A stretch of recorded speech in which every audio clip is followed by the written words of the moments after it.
So let's start the next session. Today we are going to talk about the fundamental language used in Flutter. So Dart is the language that you will see in the Flutter application development. To be able to practice Dart, if you don't know already, you can practice it on dartpad.dev before actually jumping into the application development. So there are a couple of things that you need to make sure that how the Dart is constructed. Dart is very similar to C or Java way of syntax. It was developed by Google, and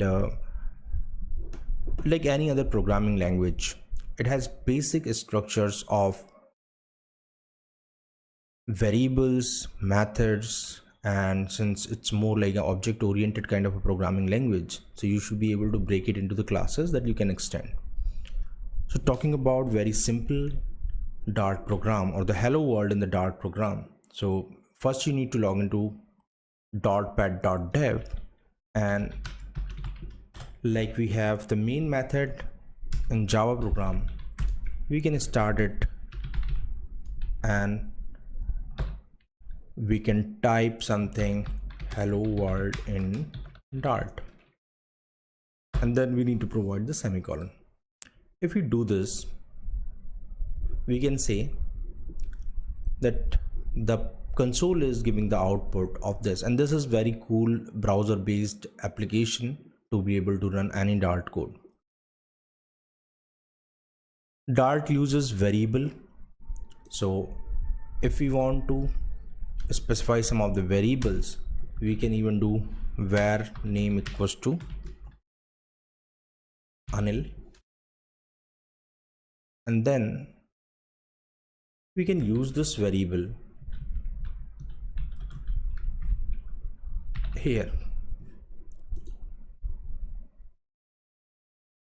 So as you can see, this has concatenated my name in here.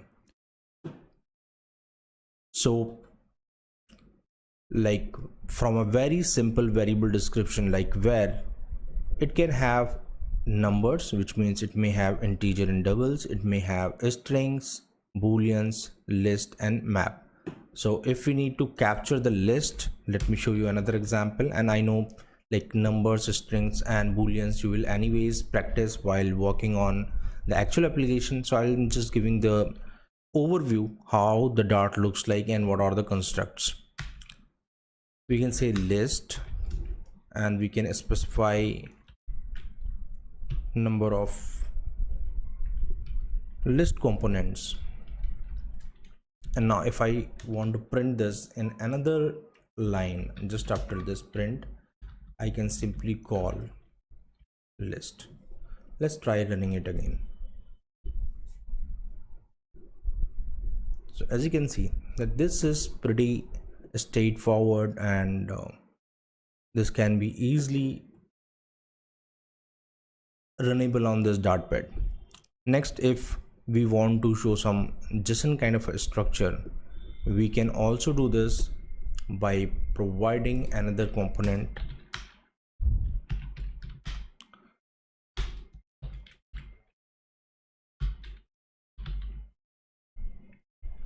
column 1,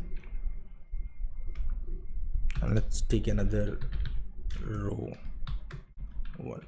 This hypothetical anything. This can be in single comma. Right, let's try printing it again. Let's see how it looks.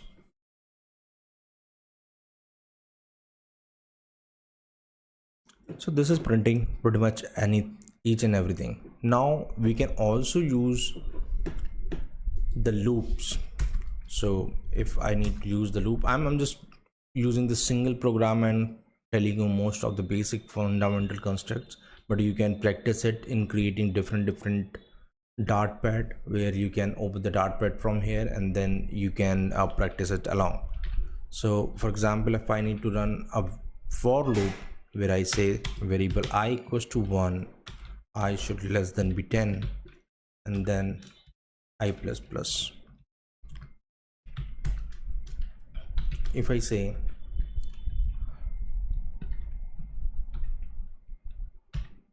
this is equal operator, and then I want to print I. So what it does, it will start a for loop starting 1 to 10, and then wherever it is divisible by 2, it will just print that value. So as you can see, the 2, 4, 6, 8, and since it is less than 10, otherwise it would have printed 10 as well. So other than this, you can also create methods which are callable.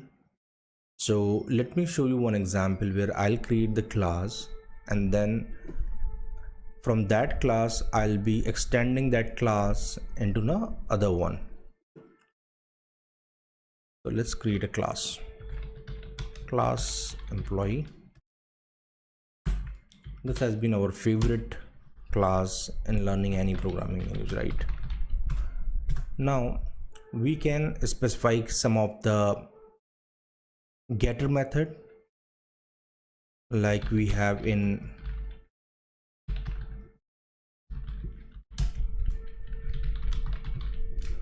Java. Then we can have some, or we can just call this get name, and we can have setter method as well that we could call, and set name where we can pass a string to set its name. And you will notice that this is very similar to Java way of working. I've been a Java programmer and this looks pretty much same to me. Couple of syntax here and there. And then if I need to print something, I can say print name, whatever is the current variable value, this will be printed in this one. Now if I create a main class with main method, what I can do is I can simply create an object of the other one. Let's say employee equals to new employee. So you will notice that constructor is also the same way it is called in Java. Now I say employee name equals to Anil Vajpayee, and then if I just call its results value, so you'll notice what is happening here. I'm just calling employees object and then setting its value to MP Anil Vajpayee. I could have used the setter method as well. I'll show you how. So it is saying field name should be initialized because it's a string type, or it can be null. So I'm just giving it some initial value to, let's blank. Let's run it again. So as you might have noticed that this has initialized. I could even initialize with the setter method. Set name, I can say that this is Vajpayee only, not Anil. So this will first set the value given in here, and then since I have override that value with the setter, again the Vajpayee, so it is giving me the latest value here. So with this, I believe you guys can further research about it, learn more detail in Dart. You will see some of the options to practice. It's also here. Once you do this, you should be able to actually learn this pretty well. So I'm giving you this as a homework to learn Dart. Let's see you all in the next lecture, where we will be doing some serious stuff on creating first hello world application on Flutter. Thanks for watching.